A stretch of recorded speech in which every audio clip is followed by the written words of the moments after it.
Hey you guys, welcome. Today we're going to be talking about history. If you've been here before, you might have seen in my previous videos, I talked about how I would share what we've been using for US history this year. I'm finally getting to it. So sit back and let's talk history. If it's your first time here, my name is Joanna. I'm a homeschool mom to a 10-year-old, so technically fifth grade. This year is U.S. history for us. We started history in third grade. We started with ancient, and then in third grade, fourth grade, we did medieval history, and this year we're doing U.S. history. The first two, ancient and medieval, we used Curiosity Chronicles, and this year we stuck pretty much with our Oak Meadow fifth grade. But you'll see that I put a lot of extra supplements to go with it. Not a lot, but mostly books and a few supplements. Just to help us along with things that I felt maybe were missing or weren't in depth enough or something like that. So I'm going to start with, and just so you know, we always studied chronologically because I did not want U.S. history to be the first history my child was exposed to. So we kind of went, like I said, ancients, medieval, and now we're doing U.S. history. So they start in Oak Meadow, fifth grade. They start their history with early settlers in North America, and they talk a little bit about the First Nations and then the first explorers that came, or, and kind of mostly about navigation. And then they'll go into European explorers. So that kind of didn't fit out with some of the things I wanted to do, especially since we used Curiosity Chronicles. I kind of reviewed a few things we learned right before we started, and here's what some of the things that we went with. So we use History Unboxed to go along with our history study. And their U.S. history subscription, which is where you get one box a month, has a specific order it goes in. And their first box is Mali. So this is the Mali. So this was a great way for us to go over what we had learned about Africa before the colonies. So this is how they start their U.S. history with History Unboxed. And I'm just going to read real quick the educator letter that came in here and why they're using Mali first. And it says, "Dear educator, you may wonder why a course on American history begins with a study on an African civilization. American history as the study of our nation rather than the study of a continent begins with the merging of three broad cultures, African, European, and Native American. We have chosen to begin our American story in the days before these three cultures came together in the New World. Many of the Africans brought to North America on slave ships came from West Africa. They brought their culture with them, including religion, music, and culinary traditions. We chose to focus on the Empire of Mali because of its geographic location and because it existed concurrently with the age of exploration in Europe. For several centuries, Europeans and white Americans justified slavery by portraying Africans as savages or barbarians. They made the argument that slavery was an improvement over living conditions in Africa. The continent of Africa was home to many different kingdoms, tribes, and cultural groups. We cannot cover all of them, but by providing education about one great kingdom, we hope to bring balance to the traditional historical narrative." So I absolutely love that. Mali was something we studied in our medieval history, so it totally covered it. And in here, they're covering 1312 to 1337. And so we used this booklet. We did the activities. The activity was we made a mud cloth, which I could not find for this video, but it is somewhere in my house. It came with a lollipop that had 24 karat gold flakes in it. And a puzzle on the, what are these called? The mud architecture in Mali. We have kept it in here. It did come with a box for it, but we actually like it just like this because we keep it propped up like this on a shelf. So that's the puzzle. And then, of course, the wonderful literature that came in here. And then I paired up, I don't have it, I don't know, well, I couldn't find it. We read Mansa Musa and African Beginnings, by James Haskins and Kathleen Benson, and paintings by Floyd Cooper. So we had used this before, so I went directly to the Mali. Oh, look, it just opened up to it, probably because it was one of the last things we did. The Mali page in this book. And we also then read on, because it had some other stuff at the end, not just, we did read the Benin as well, because we did get this box also from History Unboxed. So we did read about the Kingdom of Benin. And then, I'm trying to find it. Music and dance. Art and religion. And then European trade. And then later on, we came back to this to read slavery and colonization. So there was that. And then, yeah, that was the end, I believe. Yep. So that was what we used to study Africa before jumping in to the rest of what they recommended in Oak Meadow. We used that. And then in fourth grade, they had us learn a bit in Oak Meadow about the natives of where we live today, which was really nice. But I wanted to also, and then like I said, we did medieval history through Curiosity Chronicles last year. So I wanted to sort of just do a quick refresh with him. So we brought out the Usborne Encyclopedia of World History. I have it tabbed, so maybe that was where it started. I can't even remember. Yep, Native North Americans. And I actually went through the Americas for that. Not just North America, North, South, Caribbean, all of those.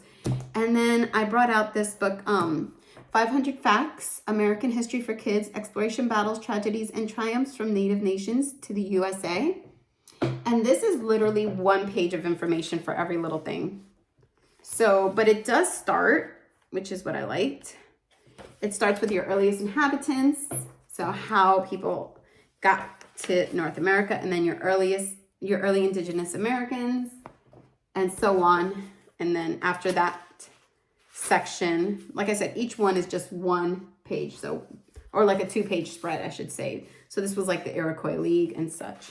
And then from there, you get to the Age of Exploration. So it kind of almost went perfect with what we were studying, because it is chronological, starting with, yeah, the earliest inhabitants. So going from 20,000 BCE to 1400 CE was the first section. Okay, and then I brought out this Atlas of American History, because it just shows how America has changed.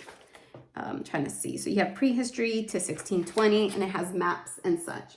So we would use this to compare.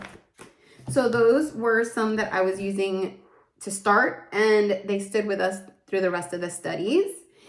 So like I said, I started with the First Nations here before I really touched upon the explorers.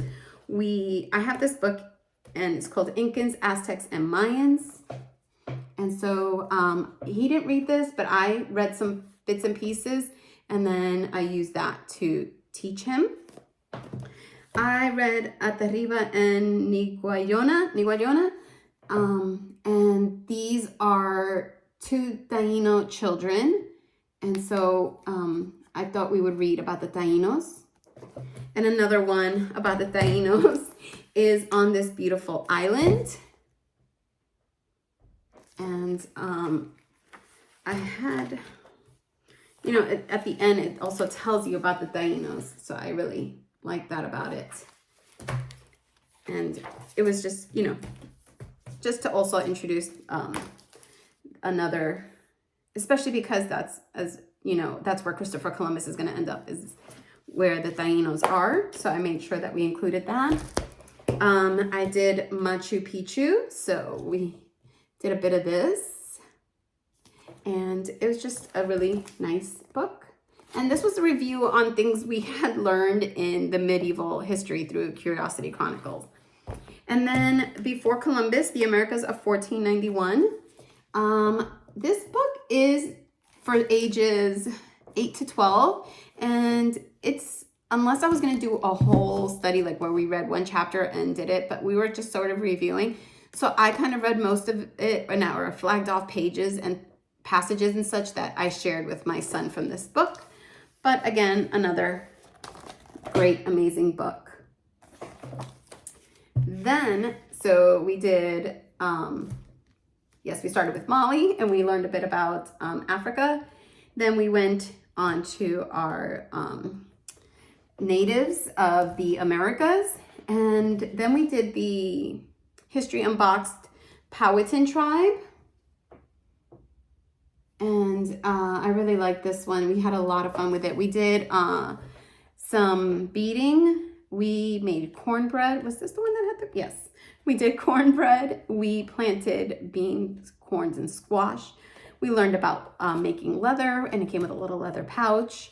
And it also came with beef jerky. And I want to say those were the activities we did with this. And our plants actually grew pretty big, but it was not the season for growing, but my child was impatient. So, but we did use a loom, a beading loom, and we planted the beans, corns, and squash, and we got to make the cornbread as well and eat the beef jerky and have the little leather pouch after learning about how they made leather. So that's that. Excuse me. And then, like I said, just because I'm going to move on now to European, just these three pretty much stood with us the whole time, and we've been using these even now. We're still using it. All right, so then from there we moved on to European explorers. Oh, I just got my nail stuck in there. European explorers. I'm trying to see. He had some, okay, so I'm just going to go over what he was doing. He did some daily news, and he said that they were going to see sea monsters because back then there was fear of those kind of things. He made a map, and he decided which explorers, European explorers, he was going to add. He added Bartholomew Diaz, Vasco da Gama, and Christopher Columbus, and he mapped their routes. And that was fun. And then we read, so hold on. We read Pedro's journal. And this is a boy, his name was obviously Pedro, because that's Pedro's journal. And he is aboard Christopher Columbus's Santa Maria. And he's super excited to be doing this, but towards the end, I think he realizes that this is not for him, and he was not too happy with certain things. It was a decent book. It's a very short book, so that was nice. But it's the only book we read, because this was the assigned book in Oak Meadow. The only book we read that was a historical fiction. So I don't know if there's better ones out there, and I'm sure there are, but this is the one we read, and it is decent. My son actually enjoyed it, maybe because it was diary style. He seems to like diary style books. So because it was in a diary style or journal style, he did enjoy that, and it wasn't long, so that really helped. But it was a good little insight into what it might have been like. And so then one of his things was to make a week's worth of journal entries from being on the ship. Yeah. So that was pretty fun. And then we read The Discovery of the Americas. And this was pretty decent. I enjoyed this one a lot because it does start with how many thousands of years ago people crossed that natural bridge to get to the Americas. So it starts from the very beginning of America. There it goes. Yeah. And then it's, it shows how they travel to the different parts. So the illustrations, as much as the words were great, and it went, to places that we had reviewed right before getting into this. So that was super helpful. Then it talks about the Vikings coming, right? Leif Erikson, or, that it's believed that he was here. And then it goes on to other exploration, tells you about the traveling and explorations in Asia. So I appreciated it that it also brought that reference in. And then it has Da Gama's and Diaz's trips. This was a pretty good book, I'm going to say. We enjoyed it. It had a lot of things. And of course, then it goes into Christopher Columbus.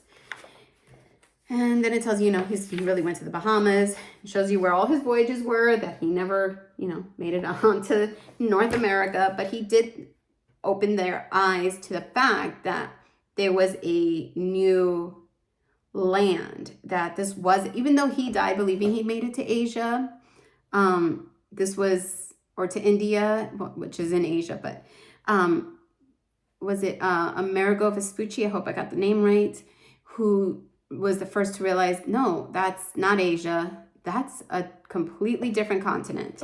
So, you know, it tells you all about that. Oh, there you go, Amerigo Vespucci. Okay, I was right on the name. So that was a lot of fun to learn. And then so it talks about Ferdinand Magellan, you know, how he made it all the way, well, hit one of his ships, made it all the way back. And I think that was pretty, but I think there was a timeline, because I remember there being a really cool timeline. No, it's not a time. Yes, here it is. You have your table of dates. And then what else I really liked was it had some people of the ancient and early Americas, so names and information on the early Americans, and then it had some information about the Age of Discovery. So this is by Scholastic, so this was one I enjoyed. Then we did a little bit of what was the Age of Exploration. We also just picked certain chapters to read in this one. I'm trying to remember which chapters I did have them marked off, but of course I have since forgotten because I had taken them off. But we did what was the Age of Exploration. This is we like the Who HQ books because they're short and simple, and they have lots of illustrations, and a lot of the times they have pictures as well, so easy to really include into our learning. It was not something that was in our curriculum, but we added it. Then we did History Unboxed, the Explorers. So, of course, you've got a picture of Christopher Columbus, and on the back, oh, I didn't show that on the other one for Molly, but or Powhatan. They always have a map on the back. I really love that. It's one of my favorite things. And then for this one, things are falling out. There was card games. So these were the instructions for the games, and it came with some cards, super cute too. So these are the instructions are for card games of the explorers, and look at those cards. So it came with the cards and the instructions. It came with a pineapple fruit roll, right? Because pineapple, I believe, was one of the things they had taken back. Oh, I can't even remember right now. And then, of course, I can't remember right now. Yeah, the Columbian Exchange, that's what it was from. I'm just trying to think. So he had some pineapple fruit leather. Then we got a compass, which is very cute. Super cute compass.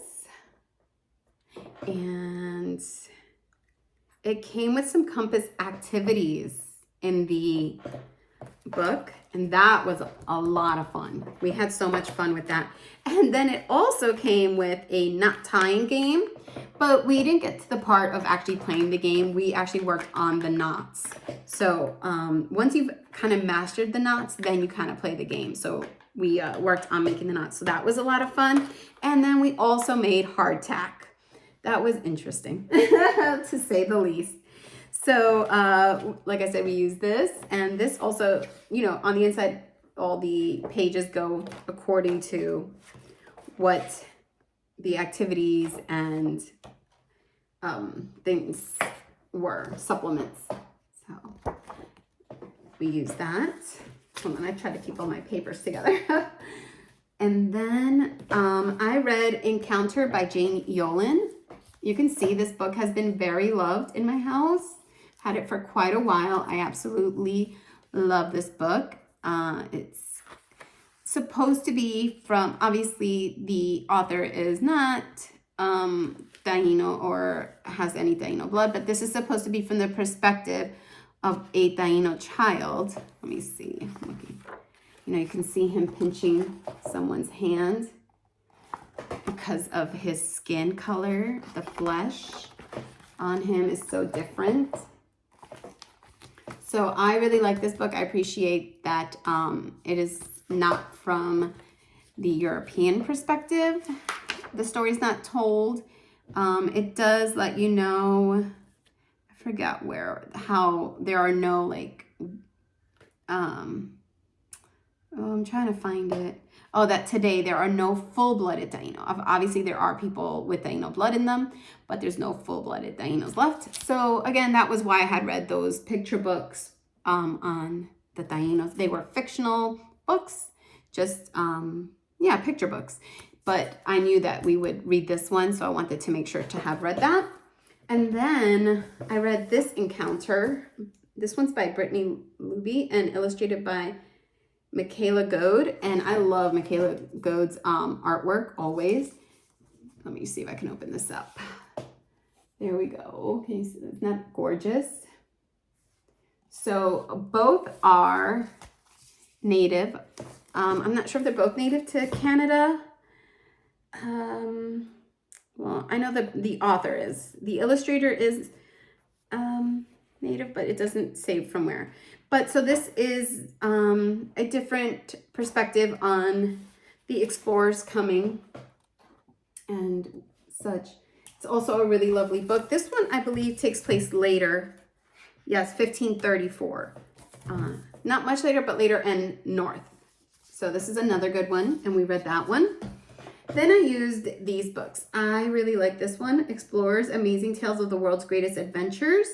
It's about all explorers, not just European explorers. You can see I had it tagged so that, you know, this was Vasco da Gama. I had tagged. That must have been the last one we used. But you can use this forever in your school because it goes probably, I think, into like space travel and stuff. And then I used this one as well, Incredible Journeys. This is by Levison Wood. And this one was just okay. I definitely, if I had to pick between the two, I'm going to pick the Explorers by DK. So, but since I already had both, I have something marked here. There it is. What did I do last? Oh, Christopher Columbus. So, and this one also goes into, you know, other explorers and stuff like that. And so then you have Magellan. So that was what we studied. And so we're talking about these people coming. Jam wrote a fictional little paragraph about what it would be like if somebody came and took your land. So it's called, he named it Don't Take Our Land. Some aliens are coming and they're planting their flag down. So that was really cute. Trying to see, I'm like lost. Yeah, okay. That was the last thing in that book. He has another book where, since we were talking about the explorers, we talked about navigation, especially when we did the explorers from History Unboxed. And we did globe lines and hemispheres and such. So he did this. Then we, oh no, the rest is Jamestown and Plymouth and stuff like that. Not there yet. So he did that one for exploration. All right. So, oh, and I forgot the other book we read. Well, he read this one. Is Michael Dorr's Morning Girl. And he read this one. And it's in alternating chapters. Morning Girl, a 12-year-old Taino and her younger brother, Starboy, vividly recreate life on a Bahamian island in 1492. A life that is rich, complex, and soon to be threatened. So he read this one. It's a very short. He actually read it with Lightning Literature last year, and then he read it again when we were doing European Explorers. All right, so I'm going to stop this video there, and then I'll come back and do another video. Probably do Jamestown through the Salem Witch Trials. I think that would be another good 25 minutes. And from there, probably just the American Revolution, because that's where, well, the French and Indian and then the American Revolution. All right, thank you guys so much for stopping by. I hope this helps you in your U.S. history studies. Let me know what you used or what you're going to use, or if any of this was helpful to you, please let me know in the comments. This is what we used and what we did, and so far, so good. It's we are just wrapping up the American Revolution. You can probably see I have like the Constitution and the Declaration of Independence up here and whatnot. All right, so I really hope that was helpful and that you found something that might serve your homeschool. for your U.S. history studies. Again, it's mostly been books, what was in our curriculum. And you can tell, like, by lesson, I want to say by lesson 3, they were already in Jamestown. So we moved pretty slow because we added so much extra in. So we've moved pretty slowly with this. But so that's what we did, though. Like, we started with Mali, we moved on to the natives of the Americas, and then we moved on to the explorers, and that's and then we did, yes, that was it. Okay, and so those 3 were how we started our U.S. history study. All right, thank you guys so much for stopping by, and I'll see you in the next video. Bye.